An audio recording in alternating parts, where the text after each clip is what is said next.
Assalamu алейкум бардыгыңыздарга. Кандайсыздар? Кутмандуу күнүңүздөр менен. Биринчи сабакта сиздер эмне менен тааныштыңыздар? YouTube'дан кантип киреше көрсө болот. Ошол айлыгыбызды колубузга кантип алабыз? Айттым карта менен кадимкидей банкоматтан алып чыгара алабыз, же болбосо банкка барып, ошол картабыз менен акчабызды чечип ала алабыз. Кадимкидей ар айдын аяк ченинде биз YouTube'дан айлыгыбызды алабыз. Кадимкидей башка жумушта иштегенде айлыгыңызды ар айдын аягында алгандай эле, YouTube'дан дагы биз айлыгыбызды ар айдын акыр ченинде алабыз.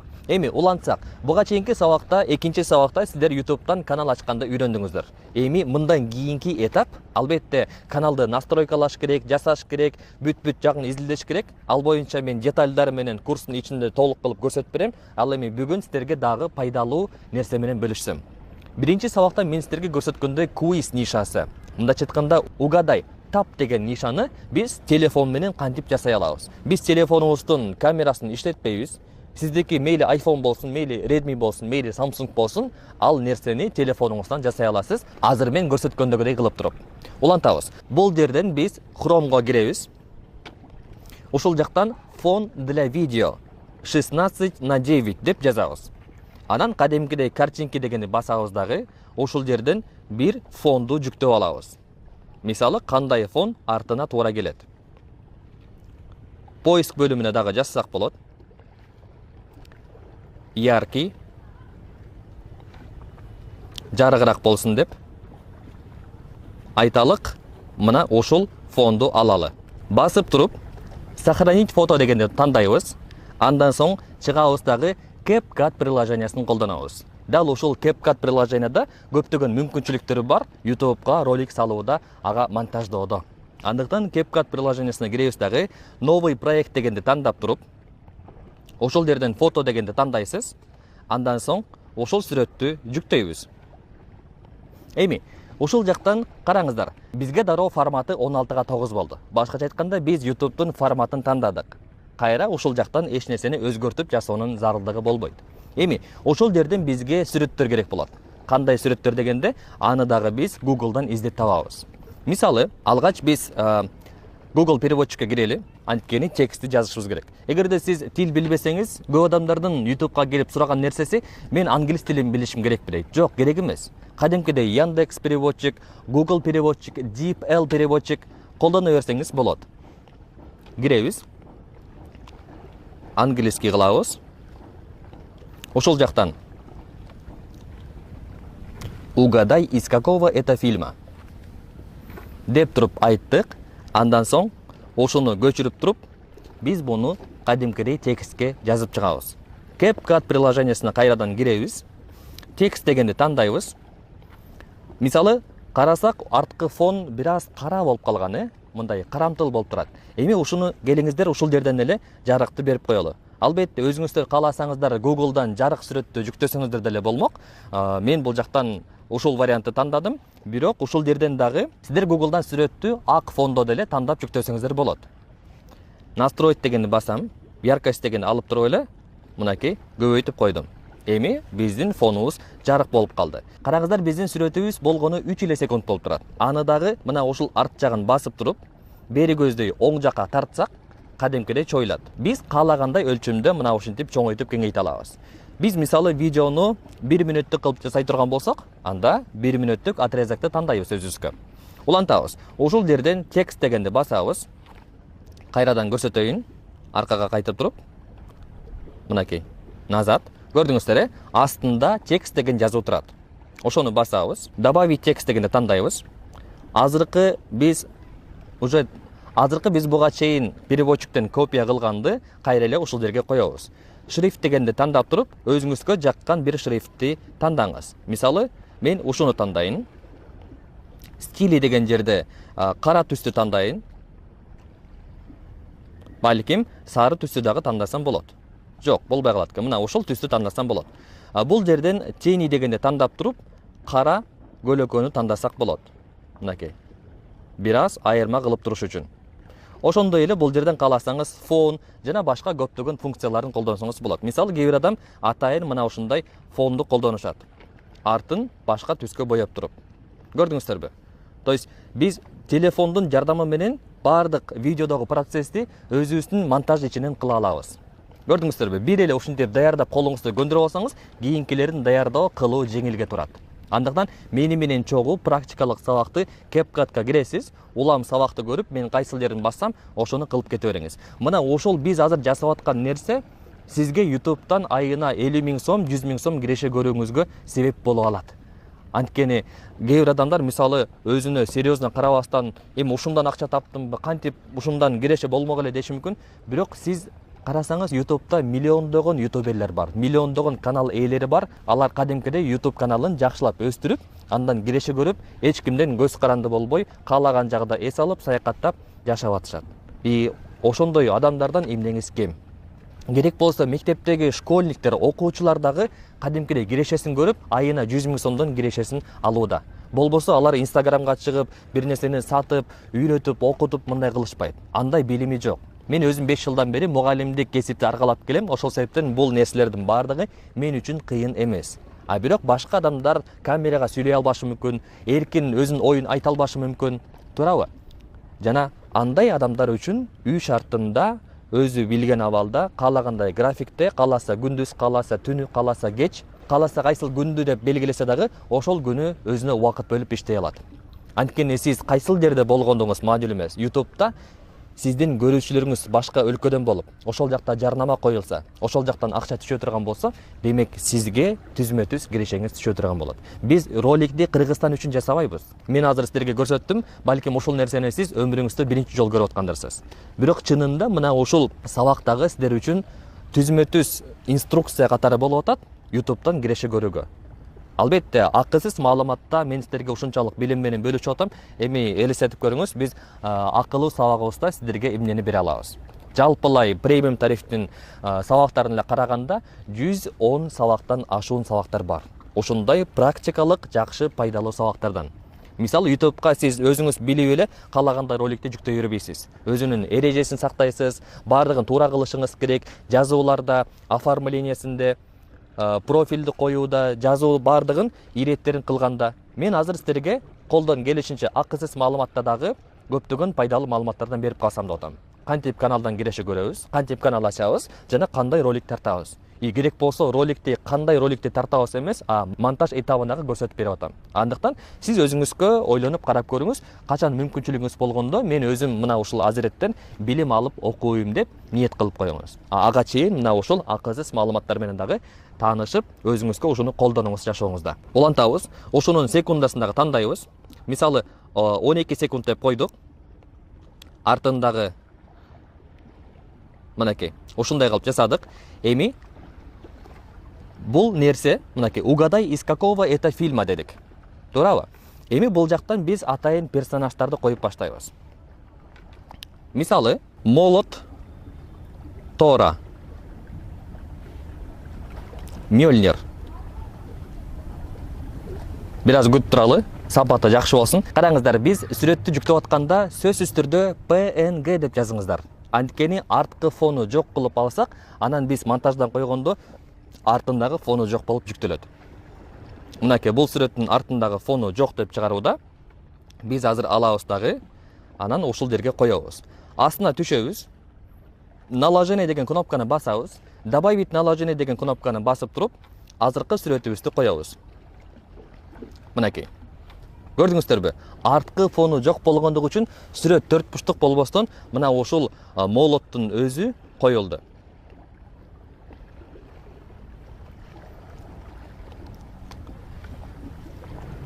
Секира Тора деп жазайын. Анткени биз угадай из какого это фильма деп жаздык, туурабы? Анан ошол торго байланыштуу нерселерди коюудабыз.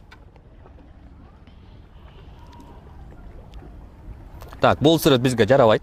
Артында фону менен кошо бар экен. Ошол себептен Секира Тора PNG деп жазам. Картинка дегенди тандайм. Ичине кирем.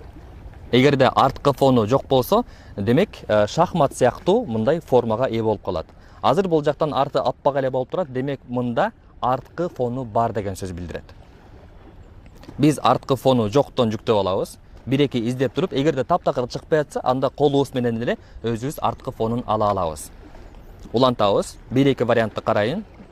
Чыкпаса, жүктөп туруп эле арткы фонун алып коебуз. Сохранить фото дегенди тандайбыз. Чыгабыз. Ушул жерден Magic Eraser деген приложениени жүктөйбүз. Эгерде сиз интернеттен издеп такыр таппай кыйналып аткан болсоңуз, анда азыркындагыдай кылып туруп Magic Eraser аттуу приложениени алгач жүктөп алыңыз.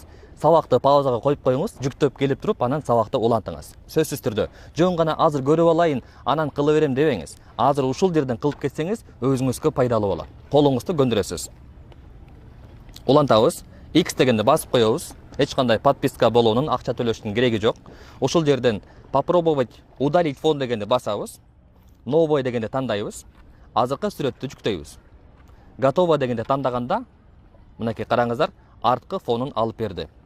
Үстүндөгү, оң жактын үстүндөгү готово деген галочканы басып туруп, дагы бир жолу ошол жерде отправить деген кнопка болот. Ошону баскан соң сохранить деген кнопканы дагы бир ирет басып коебуз. Ошондо биздин галереябызга туш болду. Эми кайрадан биз CapCut'ка киребиз. Ошол жерден добавить изображение кылып туруп, азыркы секираны жүктөйбүз. Мынакей. Кааласаңыздар дагы бир сүрөттү кошуп коюңуздар, өзүңүздөр билип, эң башкысы принципти билдиңиздер, туурабы? Караңыздар, биз буга чейин азыр арткы фонун албаган сүрөттү жүктөп көрөлү да. Ал кандай болот экен? Көрдүңүздөрбү? Арткы фону алынбаса, дал ушинтип бирин бири жабып калат, же болбосо артындагы фону көрүнбөй калат. Ошондуктан сөзсүз түрдө PNG арткы фону жок вариантын тандайсыз. Эгер таппасаңыз, жанагы Magic Eraser приложениени колдоно турган болосуз. Улантабыз. Буну өчүрүп коеюн. Эми булардын дагы секундасын 10 секундка созобуз. Мынакей, буну бул жакка жылдыралы. Эмне үчүн бул жакка жылдырабыз? Анткени дароо эле сүрөттөн башталып кетпеши керек. Бизге биринчи текст чыгат. Назатты басып туруп, текстти тандайбыз жана текстке анимация кылабыз. Жөн гана скучный болуп эле туруп калбаш үчүн мындай башкача болуп келсин. Бул жакка жылабыз дагы анимация дегенди тандайбыз. Анан бирөөнү басыңыз. Мисалы, Pro болбой тургандар булар бесплатный, бесплатный болгондон тандап кыла бересиз. Мисалы, ушуну тандадым. Готово дегенди бастым. Эми дагы бир жолу анимация дегенди басып туруп, анан ошол жазууну бүтө тургандагыдай да кылайын.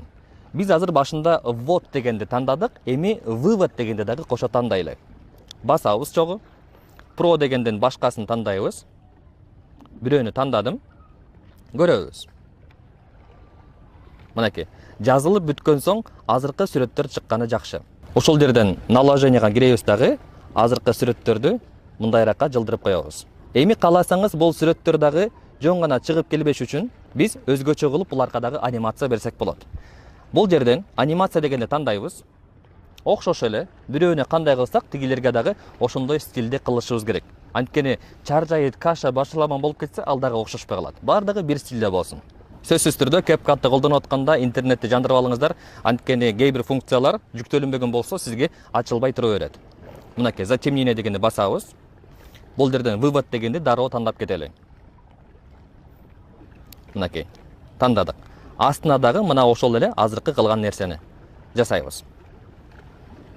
Анимация, вывод, бирөөнү тандадык, буга дагы бирөөнү тандадык. Мынакей, көрөбүз. Экөө чыкты. Астына биз секунда кетирип койсок болот. Ал секунданы кетириш үчүн биз кадимкидей эле YouTube'дан роликти жүктөсөк болот. Биз мисалы YouTube'га кирдик. Подписка кылыштын кереги жок. Поиск бөлүмүн басып туруп, мисалы таймер 10 секунд деп жазабыз. Эми ошол жерден бир видеону жүктөйлү. Мисалы, мына ушуну. Көрдүңүздөрбү? Ушуну алабыз, поделиться дегенди тандайбыз, копировать ссылку дегенди басып туруп, сыртка чыгабыз дагы Telegramга өтөбүз. Telegramдан сиздер поиск бөлүмүн басасыздар дагы скачать с YouTube дегенди басып туруп киресиздер. Мынакей, скачать с YouTube ботуна кирдик. Ушул жерге биз шилтемени коебуз, күтүп турабыз, бизге азыр жөнөтөт. Мынакей, биз өзүбүз каалагандай форматта жүктөп алсак болот. Мен азыр 1080 дегенди тандадым. Видеону галереяга сактадым. Эми чыгабыз. Кайрадан CapCut'ка кирели. Ошол жерден добавить наложение дегенди тандайбыз. Бирок билиңиздер, башындагы секундасы туура болушу керек. Башкача айтканда, биз азыр жазуубузду жазып бүттүк го. Ошол жерден баштап, анан азыркы секундабыз башталышы керек. Түшүндүңүздөрбү? Видеону тандайбыз. добавить дегенди бастым. Чоемдагы ушул жерден склейка деген бөлүм бар. Мына ошону басабыз. Ушул жерден затемнение дегенди тандаңыздар. Ошондо гана ушул видеонун арткы фону алынып калат. Эми биз бул видеону кичинертебиз. Мындайча айтканда секундомерди. Анан дал ушул жака коебуз. Угабыз. Эмнени байкадыңыздар? Бул видеодо эч кандай звук жок. Демек биз звукту атайын Google'дан жүктөп алсак болот. Google'га киребиз, Chrome'го звук секунды, же болбосо секундомера. Киребиз, Звуки Pro сайтынан жүктөйбүз. Мен дайыма мына ушул сайттан жүктөйм. Угабыз, көчүрөбүз. Сохранить дегенди басып туруп, дагы бир жолу сохранить дегенди тандайм. Андан соң дароо ушул жерден CapCut'ка жүктөп коем. Эми ушунун убактысын азыркы таймерге ылайыктуу туура келгедей кылышыбыз керек.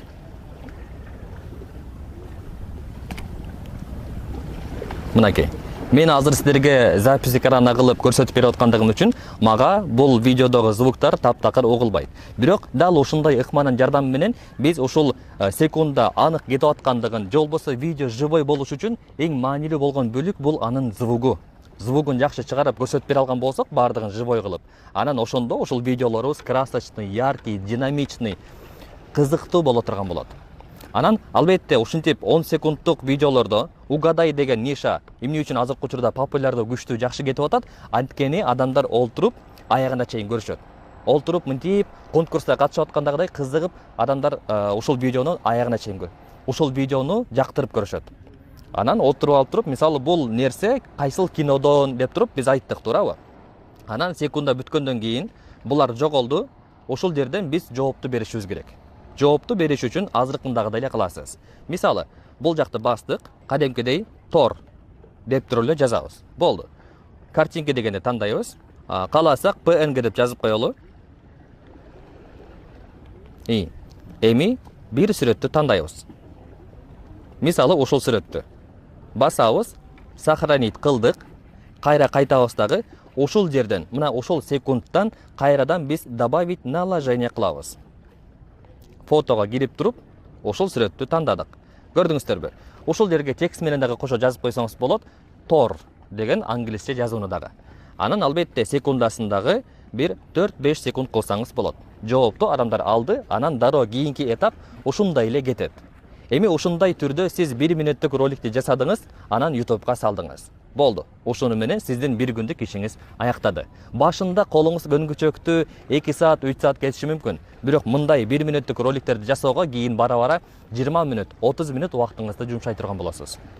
Мына ошентип жалпыла YouTube'га роликти жүктөшүңүз менен, бардыгын даяр кылышыңыз менен күнүнө 1 саат убактыңызды жумшап атасыз. Айына 50 000 сом, 100 000 сом киреше көрүү үчүн.